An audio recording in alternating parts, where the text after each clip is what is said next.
hey, everybody. Welcome to another episode of the Church Leadership Lab, where we have conversations that help empower healthy churches. We hope that you are well. We're grateful for some time today, and we're grateful for another conversation. Before we jump to that, my name is Scott. I am one of your hosts. This is Casey, your other host. Hello, Casey. How are you doing today? Scott, I'm cold. I'm so bad about this. You're never supposed to say what date it is, but it dropped below freezing this weekend, and I wasn't ready at all. Yeah. 31. It's end of October for when we're recording this. So if you're listening to this, next summer in mid-August, just know it's getting chilly. Actually, my family and I, we have this thing where we like to see how long can we wait to turn the heat on. So last night I turned it on because it was going to get into the 20s where I'm at. And I think it was 60 degrees in our house. And my daughter, I went upstairs with two daughters and a son.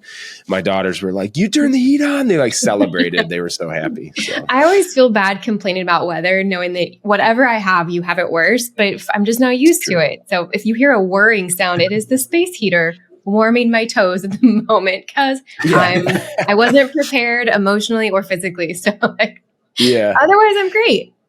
Well, we'll all get through it together, and we'll get our space heaters going, and it'll be great.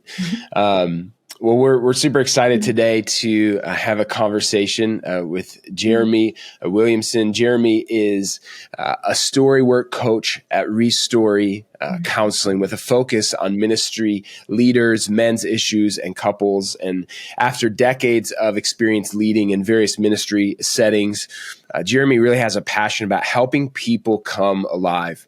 He's the author of an upcoming book, Not My Name, and the co-creator of the Soul Care Sitting in the Dirt course. When he's not walking in the wilderness of the soul with Restory Counseling, Jeremy can often be found walking alongside men just in the wilderness of the earth through Restoration Project, where he serves as the director of restorative experiences. Jeremy, welcome to the Church Leadership Lab. Hey, thank you so much. It's so good to be here. And I feel all of this conversation about how cold it is outside.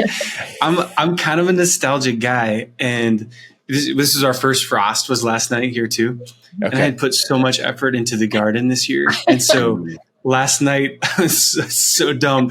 I'm saying goodbye to all of my plants that I've been with since March. I'm bye guys. It's been great. Hey, I get it. That's the neighborhood that I live in. We have an email, an email chain. So you can kind of email your neighbors. And, usually there's warnings, first frost is coming, cover especially in the spring, the in between is cover the plants, be careful. So I totally get it. Yeah. You put a lot of work into that. I did, man. And they're with Jesus now. So yeah. It was nice while it lasted. Yeah. It was. Yeah. Well, Jeremy, one of the things that we love to hear from people, I know we just read the public bio, but we also know that there's probably things about you, such as your love of gardening, that your friends and family might know. So, what is something that doesn't make that public bio that all your friends and family would know about you? It's such a good question.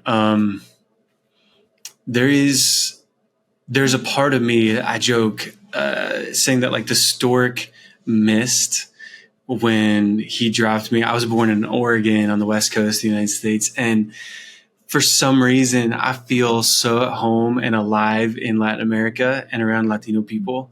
Okay. So it's more than just I speak Spanish and I like Mexican food. I mean, those things are true.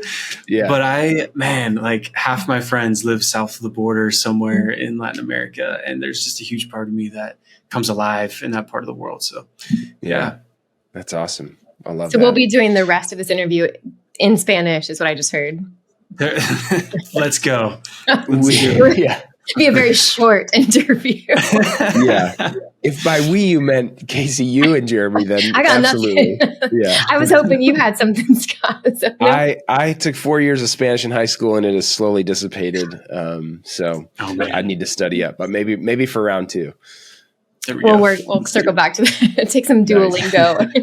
Yes, I was going to say, just get Duolingo. We'll make it happen. All right, next season, Jeremy, next season. There we go. Well, Jeremy, shifting into really the sweet spot of what you do and the heart behind why you do it. I know we'll talk a little bit more about your book and all the work that you do, but to kind of ground the beginning of this conversation, from your perspective, from your view, can you kind of talk about the emotional health, the state of the emotional health for pastors and church leaders, kind of where we are right now? Can you ground us in what's current state? Yeah, well, thanks for that invitation. I just met with a couple ministry leaders this morning, actually, before jumping on here. And pastors are anxious. I think the level of anxiety among ministry leaders today, and this is pastors, this is missionaries. There's an enormous number of people who are stepping off of the mission field or stepping into sabbatical or out of ministry for a season. And not necessarily because it's my year 7, it's my time for sabbatical, but they're needing like some emergency intervention and triage and care. And I'd say the level of anxiety that people are facing is so high. And this goes across sort of the different groups within Christianity. So there are, Reformed people are anxious, charismatic people are anxious, Baptist people are anxious. It's unbelievable how many of us find ourselves in a moment where there's just sort of this never-ending background noise of anxiety. And so, it's tough, but it's really real. I wonder too how much of that is because I think in general, probably based on things that whether it's books that I've read or articles I've seen, like just the level of anxiety in our world, in our country, in our continues to increase, and certainly things like the 24/7 news cycle, social media, all of that plays into that. But I wonder too how much of having to sort of be plugged into that, knowing you have to shepherd people through the things that are happening and what they might be experiencing, but kind of having to be plugged into that and step into all of that. Like, I just wonder how much too that plays a factor then in even more, because it's not just, wow, this is happening, but I sort of need to help people now think about this and deal with this and walk through this. Do you see kind of a correlation there in having to do that for pastors?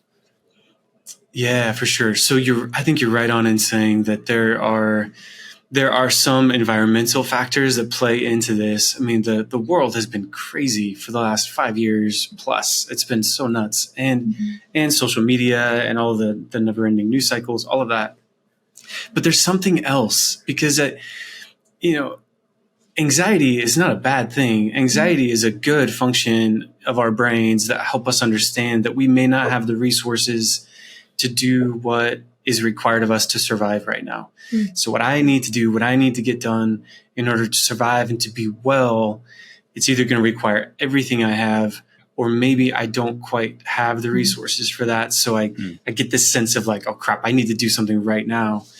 But we live in that. In a ministry sense, I think there are lots of deep reasons behind that. And I would point in part to the story of the church over the last 20 or 30 years, and again, it doesn't matter what tradition you come from, like what it's been like to be in ministry or to be in leadership of ministry and church work over the last 20, 30 years, I think has really set all of us up for this sense of, oh my gosh, there's a lot that's expected of me right now. Maybe even on a deep personal level, my survival or my safety, the goodness of my life depends on me doing all of these things that I'm not quite sure I have what it takes to do. And that is tough. And so I find myself in working with pastors and ministry leaders going back to those expectations and where they came from and why they feel so strong. Those are often rooted in places that have nothing to do with ministry, to be honest. Yeah. Which is, I think, so powerful. So, some of the work that you're doing is helping people see that, because, ministry in general, I know, can be an environment that causes wounds. I think we bring some of our own into that. And then we also often experience things that it causes wounds in us. And I think especially the past few years, it's been easier and easier to take shots at pastors or church leaders. Or why'd you do it like this? Or why aren't we doing it that? The church down the street does this. Why aren't we responding to that? And I think one of the problems is, and to be transparent, I think I experience this as I have spent time in ministry, is things can be so busy and there's so much to do and there's so many needs and cares that aren't always aware of the wounds that you have received.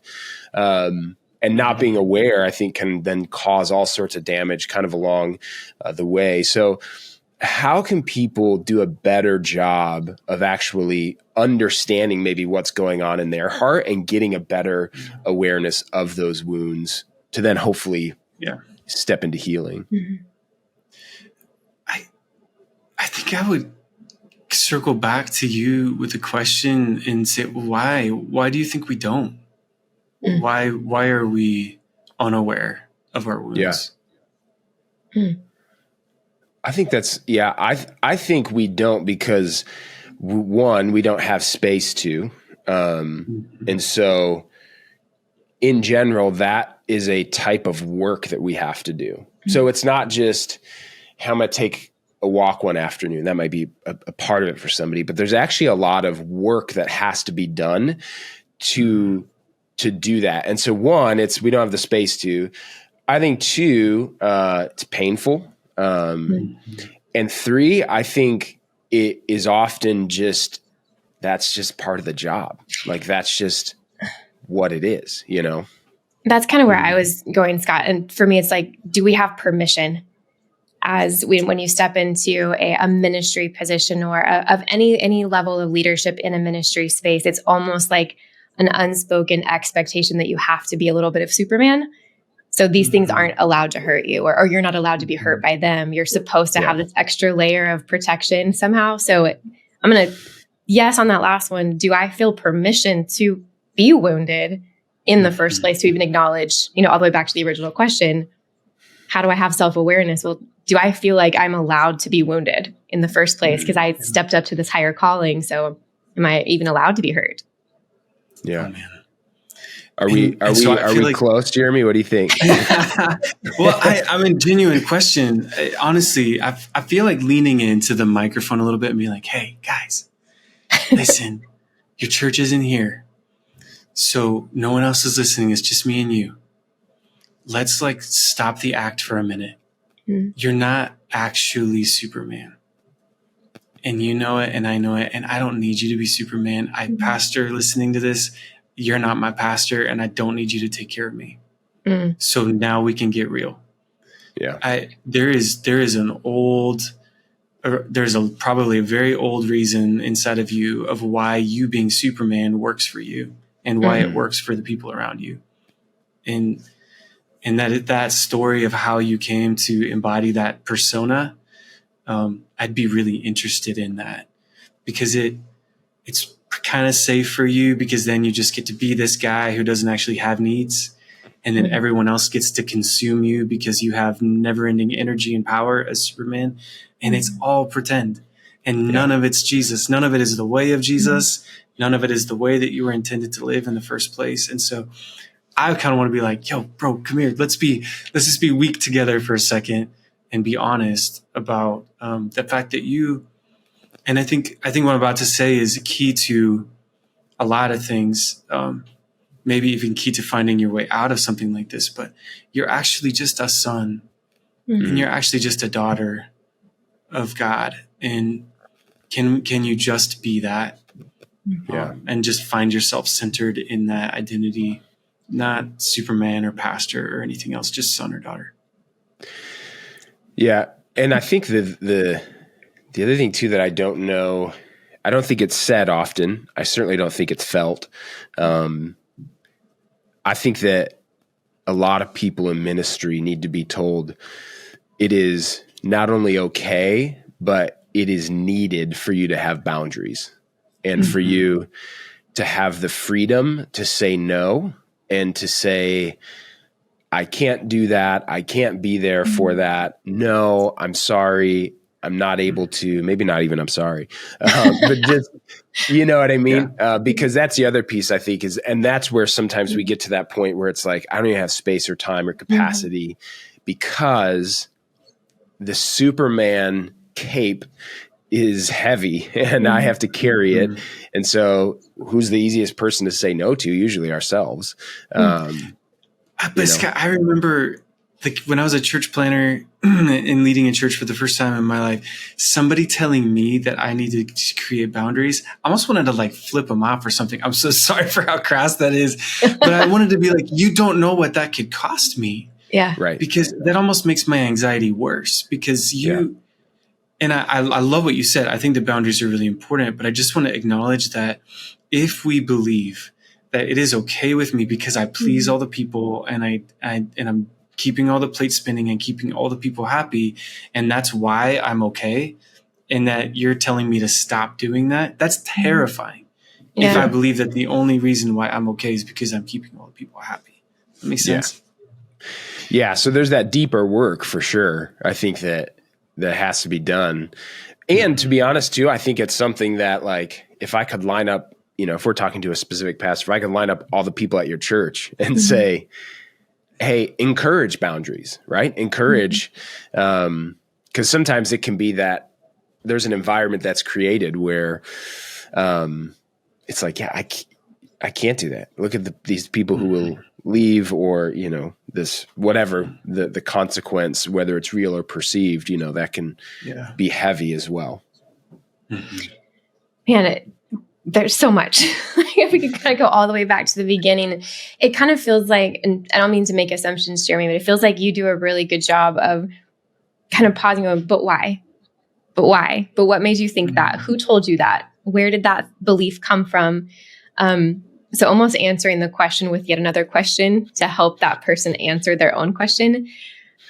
But healing is such a journey. And I almost hate that word. It's kind of become just overused a little bit, but it's a process, right? It's a long process for some people, or a short one, or a little bit of both.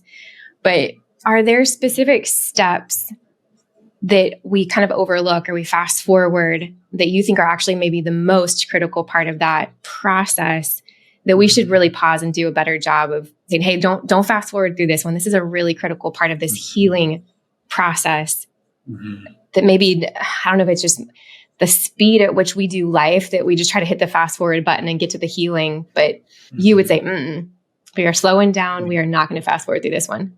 It's so good. It's such a good question. There are so many people in ministry, and I could easily be in this place too myself, and have been in this place where we find ourselves anxious and not well. And so we look for something to put on top of, like another layer of activity or strategy or a tool to help me feel well. And all the while, the whole goal is still to grow my church and to accomplish my dream and to accomplish our vision or to do the thing. And I find myself inviting pastors all the time to just stop and remember what brought you here in the first place. So stop and remember the young man or the young woman who like raised his hand one day and responded to an altar call. Stop and remember like when you first felt that like twinge of calling into ministry in the first place. And can we actually offload vision and offload drive and offload things? Even if, and what I'm talking about is this can be like a couple of hours alone in a day where you're just kind of going through this process of like, oh yeah, I remember who I actually am and what actually matters most, how I actually ended up here.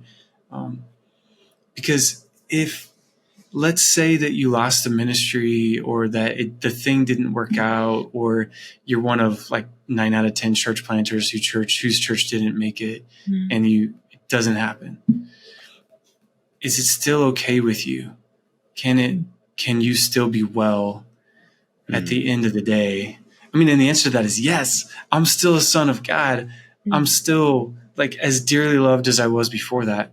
And so I think, Casey, a lot of what I just said may sound like a totally foreign language to a lot of us because we're so driven, we're so passionate, we're climbing the mountain. So to hear me say, don't skip this, you need to remember who you actually are and why you're actually here, and why God is actually pleased with you as a man or a woman. And it's not because of what you do. I'm sorry to say that, but it's not because of what you do. You're not sorry. You meant it. I'm not actually sorry. No, not at all. Yeah. No, I think it's really good. Yeah. And I think that it's, I don't know. Like, why don't we live and minister from that place? Mm-hmm. Because I will say it feels pretty rare to meet somebody who is just really living out of like, this is my identity, mm-hmm. and this is who I am, and really understanding that, and not sort of these things that they've been told, these things that they figured out to just survive emotionally, like whatever it is. Yeah. I don't know. I'm asking you, why can't we do that? When did it stop being okay for somebody in ministry to just be someone who has like a fire burning in their soul and a Bible in their hand? I know that sounds so cheesy for me to say that, but when did that stop being enough? That I am just passionately in love with Jesus, and I have this gift that God has given me of being able to communicate the gospel, or to lead well, or to organize, or to whatever. And when did it stop being okay for me to just bring that? When did that all of a sudden not become enough? With the invention of the internet. I know. I lived through that transition, to be honest. And maybe it started before my consciousness came online. But like 25 years ago, I'm on staff at a church and people are like, hey, have you heard of this guy, Mark Driscoll? Hey, have you heard of this guy, Rick Warren? Right. Hey, have you heard of this and you heard of that? John Maxwell, 21 Laws of Leadership. All of a sudden, like, these early sort of influences and impulses were starting to realize, wow, what if pastors learned leadership? Yeah. What if pastors learned communication skills? Mm-hmm. And it has all made the church so much better in a lot of ways. But I think we're far enough down the road now where we have gorged ourselves perhaps on so much of this content that just the simplicity of the gospel and my relationship with Jesus isn't enough anymore. So yeah, and oh, sorry. Go ahead. I was just going to say, I'm all for leadership development strategy. I'm all for pastors, people who communicate the gospel. May we be the most effective communicators in our generation. Let it be. But also, can we hold on to the purity of what we hold, which is just, all of this. Yeah. I think like a lot of things, like we talked about technology, social media, the internet, all of that. I think even as you're saying that, the podcast conference, thing, right? The platform, whatever title you want to give it. Even, hey, I want to help, right? I want to, let's use this as a tool and let's spread this content and let's do all this. I just think there's a lot of unintended consequences to that we didn't realize, that nobody did. And sometimes you can't, like, if you knew it was a consequence, you did it anyway. Like, that's a problem. I don't know. I don't think I think there's a reason why I hear a lot of people talk about like a Eugene Peterson, or like, and just be like, oh man, that's the dream. That's the dream, right? Be in one place, a, decent sized town, pastor one church, a couple hundred people, just pour your life out. I think that there's something subtle in that is like relieves a lot of the pressure that pastors feel of that's sort of an American Western thing, which is like bigger, faster, stronger, better. Like, okay, yeah, that growth was great, but next month we need to see this growth, and next year. Right. I don't know. I just think there's a correlation there where people are like, man, that's so amazing. And you're like, yeah, because you could take a breath and live a life. Yes, and have we're freaking tired, Scott. We're so tired. Yeah. I remember probably 15, 20 years ago, I go to the Catalyst conference, it was great. It's epic. I don't even know if it still exists. I'm sure it does. I'm not sure. Come back, and my senior pastor, I'm just a staff pastor at this point, and he's like, we're envisioning this incredible creative service we're about to have, and we end up washing rocks. It's the stupidest thing in the world, because we needed river rocks, but then they were dusty, and so we had to do everything with excellence, and so we spent like 10 hours washing rocks. So that we had up piles of rocks in the sanctuary. It was so dumb. Clean piles of rocks, Jeremy. Clean, excellent. Well-executed piles of rocks. And I think we've all been doing that for a long time. Yeah. And to be quite honest, we haven't reaped the harvest that we were told we were going to reap by doing all of this, and we're tired.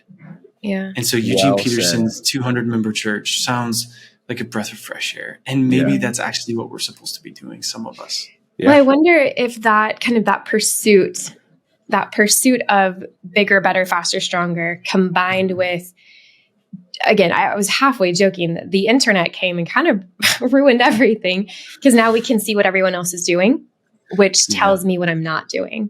Yeah. Simultaneously, I open myself up to the opinions of everyone, which, there's power behind a keyboard where I can bash you all day long from thousands of miles away and tell you all the reasons why you're horrible. All while, to your point, like, I'm just trying to do what God called me to do. So all these things piled together, then you saying, hey, just pause for a second and remember, like, do you know how hard that sounds while I'm trying to polish the rocks? I'm trying to squash the social media haters. I'm trying to compete with all these things. And really all I want to do is pause and make sure that I'm healthy. So at the very beginning, we're like, well, when did it become okay not to acknowledge your own wounds? All these other things that kind of get in the way of that. So we just keep going, just like slowly bleeding out. Like, oh my gosh. Yeah. It feels like a downward spiral, but I don't think that it is. I think that it's not all doom and gloom, right? There actually is hope. So maybe we should talk about that part. Yeah. Well, I would love to ask, first of all, I'm going to remember that washing rocks thing forever. because we've all like washed rocks, right? Done this thing where it's like, in the name of excellence, or what, think of the impact. And you're like, nobody is going to care about the rocks. First of all, let alone if they have a little dust on them. But anyway, I know we have talked a lot about, okay, how can we get healthy, right? Which in turn is like, we're not healthy. So how do we do that? I will ask, like, as church leaders do step into that, or people who have, and they realize maybe the story they're living in, the wounds that they have, they sort of then pursue that health and they get to that spot. How do you maintain that? Because I will say it's not something that's like, you just get it and then you have it forever, right? It's just like physical health. Like if you work really hard and you get, healthy and a six pack or whatever the definition is, that is going to go away if you don't do anything or maintain it or keep it. So what are some ways that people can kind of maintain health when they get there? Yeah. Well, I think going back to what you're saying about boundaries, Scott, so boundaries is part of it, but I want to maybe take a more simple view of that. So I think that if we are honest with ourselves and we pause, we remember who we are, what we can also do is start to acknowledge some of the false beliefs that we have stumbled upon and adopted along the way. So if somebody, for example, Superman, okay, I'd love to know who told you were Superman, because you're not. So how did you come to believe that? And so then maybe if you can divorce yourself from that false belief and give yourself permission to be weak, then maybe a boundary comes about in your commitment to consistently remind yourself that I'm not Superman and I don't need to be, and I'm going to be okay if I'm not. I have things like that all the time that play in my head that create boundaries for me. I can walk into a room and maybe all of a sudden I feel small or unwelcome. And sometimes I may need to remind myself, no, you belong here. You're welcome here. These people are glad you're here. Some pastors may need to say, I'm not Superman and I don't need to be. And so then that creates a boundary. But in order to get there, you have to do the work of going back and figuring out what lies are you believing that has led you to this anxious place. Because, man, if I remember what it felt like to just be a free little boy, like, riding my bike a million miles an hour with my shirt off in the summertime and just like living life, that boy wasn't anxious. Yeah. And he believed and trusted that everything was going to be okay. So between then and now, what have I learned? Yeah. What like false things have I picked up that I need to get rid of? And then I can hold myself accountable. So to stay healthy, I say, I'm not going to go back and start believing those things again. That my goodness depends on me doing X, Y, or Z. Yeah. Jeremy, that sounds really similar. whole different conversation that I would love to have with you separately, that there's a counseling, an intensive retreat that I went to, and it was had this whole pain peace cycle. Are you familiar with that? Because you're describing it. Mm-hmm. Extremely long story, very, very short. It's about identifying your own misbeliefs and then learning the exact words, because they're all different. So what you said something about, like, I'm unwanted or I'm unwelcome. So that might trigger, a sense of somewhere along the way, that's what you learned. So triggering that in your brain. Oh, I had that word. My word's different than Scott's. Scott's is different than yours. We all have a different thing. But the minute I hear that voice say that, I speak the exact opposite. I speak the truth over myself to start rewriting those little neuro pathways that took a really long time to build. But it's your own red flag to go, no, that is not your truth. That's when you're in your pain, that's what you're feeling. So what do we tell ourselves in our truth? It's a very complex, but really, really simple exercise. That's exactly it. It's exactly what you're describing.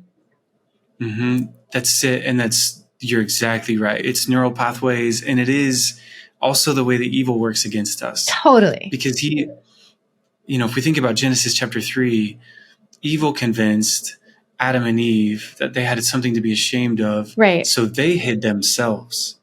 And evil constantly convinces us to believe something false so that we hide ourselves, so that we self-destruct. And so what you're saying is, I'm rewiring neural pathways and I'm undoing the work of evil against me to try to get me to diminish the image of God inside me. Yeah, really we could talk about that for days. Casey, for sure. There's so much there. Yeah, we'll take that offline. Well, Jeremy, I would love if you could just share a little bit. I know you have a upcoming book, Not My Name. I'd love to hear just a little bit about that, the thrust behind that, and if you could kind of unpack a little bit of that for us. Yeah, thanks. I've become really fascinated with the story of Jacob in the book of Genesis. And Jacob is somebody who, to me, embodies a lot of actually what Casey and I were just talking about. Somebody who came into the world as just a little boy. That's all he was. I mean, God had spoken to Rebecca, his mom, before he was born, saying, hey, by the way, it's going to be your second born who this promise that I gave to his grandpa Abraham is going to come through your second born, eventually leading to Messiah. Other than that, he was just a little kid. But here he goes through this entire journey where suddenly he's called a deceiver. He lives up to that name.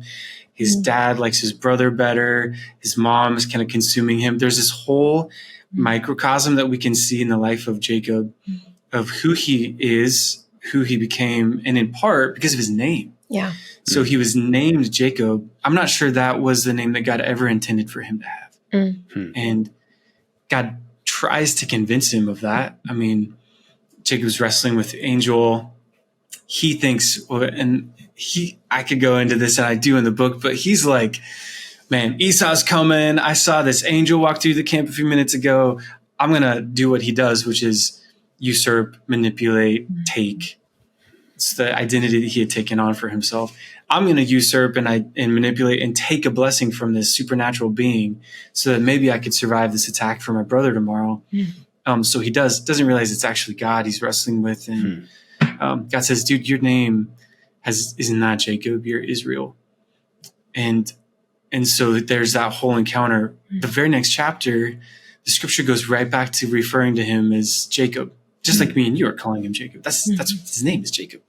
And then a few chapters later, God knocks on his door again. He's like, dude, your name shall no longer be called Jacob, but Israel. And I've done a ton of research into this. Nobody really understands why Jacob didn't step up and say, hey guys, that's not my name. I've been called something my whole life that, of course, I embodied it because it's what I've been called my whole life, but that's not actually who I am. And his family didn't come alongside of him and say, hey, you're not Jacob, you're Israel. We find a few places in scripture here and there, well, they'll say and Israel, this and this, and then they'll just kind of shift back into calling him Jacob. I just believe that today, one of the most important things that we can do is remember who we are. In fact, I think that there's nothing more dangerous to evil than a son or a daughter who remembers who they are. And I even read in the New Testament that creation aches and groans for the sons of God to be revealed on the earth. Mm. And so we have all grown up in and received these false identities, and we've lived up to them brilliantly. And I believe that God has something else to say to us. But can we hear it? And can we say, like, that's who I actually am and how I'm going to live my life? That's kind of what it's all about. It's awesome. Well, would love for you, if you could, just to share where people can connect with you, hear maybe updates when the book's released, but also connect with you, the work that you're doing, the work you're doing at Restore, just all of that. Could you share that for people? Yeah, for sure. I mean, definitely follow me on Instagram. That's great. I'm more of a dad Instagrammer than I am like hey, you're going to get a quote of the day from me. So it may not be that interesting to you, but you welcome to follow, and I'll definitely talk about it there. If you go to restory.life, that is the website for Restory Counseling, where you can find out about me and the great team that I belong to there. Also, restorationproject.net is another place. That's where I get to take men, and sometimes men and their kids, all over the world on these wilderness expeditions to go and confront our stories and our wounds and encounter God. Those are probably the places to go and learn more. It's awesome. I love that. I will be looking forward to the mom version of that, because I think that sounds amazing. I love that. Jeremy, you've probably alluded to this. I don't think what your answer will be is going to be a huge surprise, but we always love to ask everyone, and we'd love to ask you, what is one essential component of a healthy church?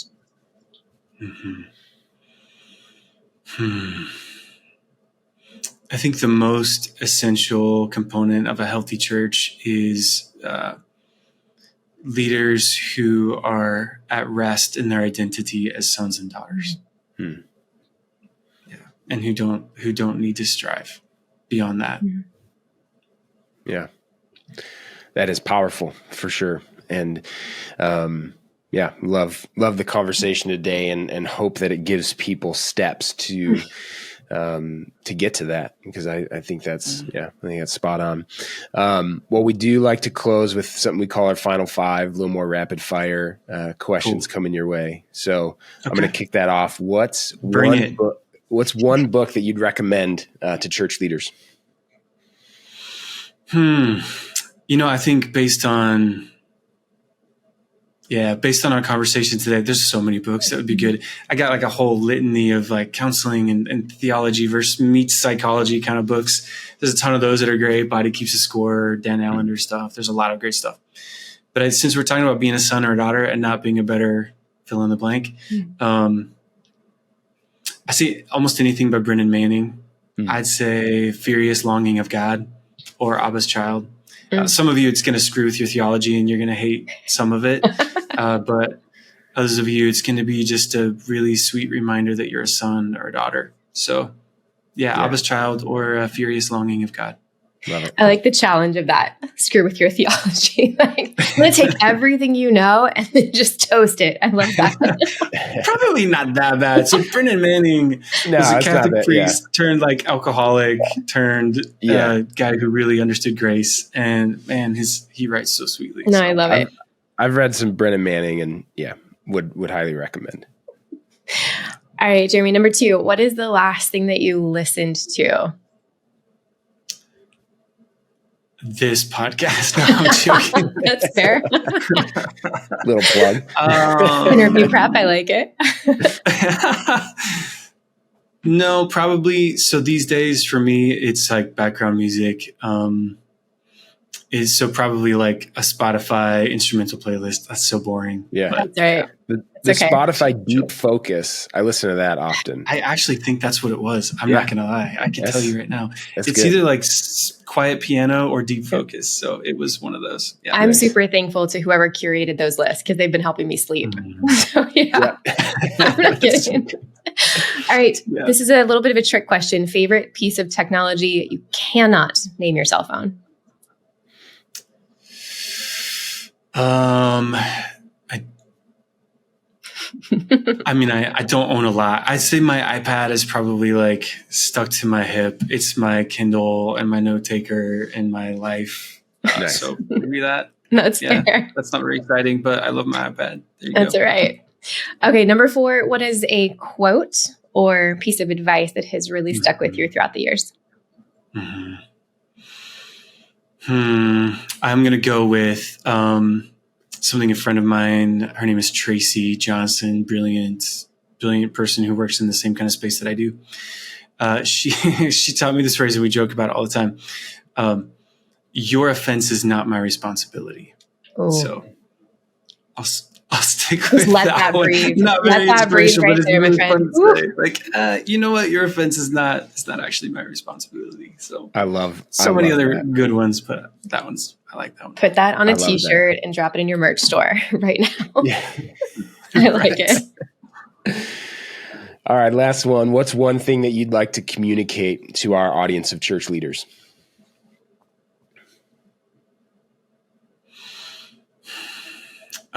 Man, please hear this from me, not wanting to sound pithy or cheesy. Just son or daughter, Jesus loves you so much, and you're so deeply loved, and you absolutely are a son or a daughter in whom he is well pleased today, right now. Yeah, that's awesome. And a beautiful note to end on. Jeremy, thank you so much for the time today. We're going to certainly link to everywhere that people can connect with you and learn more of just kind of what's going on in your world, obviously with the book coming out and everything you have going on. We would encourage everyone to both check that out, to follow and to support the work that Jeremy and Restory are doing. And we're thankful for those of you who took the time to listen and watch today. As always, if it was helpful, we'd ask that you share this with somebody that you like, subscribe, leave a comment, do all the podcast things that podcast people ask you to do. And we would love to continue to get these conversations into more people's ears and hopefully continue to help church leaders empower healthy churches. So thanks for your time today, and we'll see you next time. This episode of the Church Leadership Lab podcast is brought to you by Ministry Brands, the largest provider of church technology software. Over 90,000 churches rely on Ministry Brands for their single platform solution that brings together all the digital tools a church needs. From online giving to websites to church management software and more, Ministry Brands is leading the way in simple to use, innovative solutions, all with the goal of empowering healthy churches. To learn more, visit ministrybrands.com.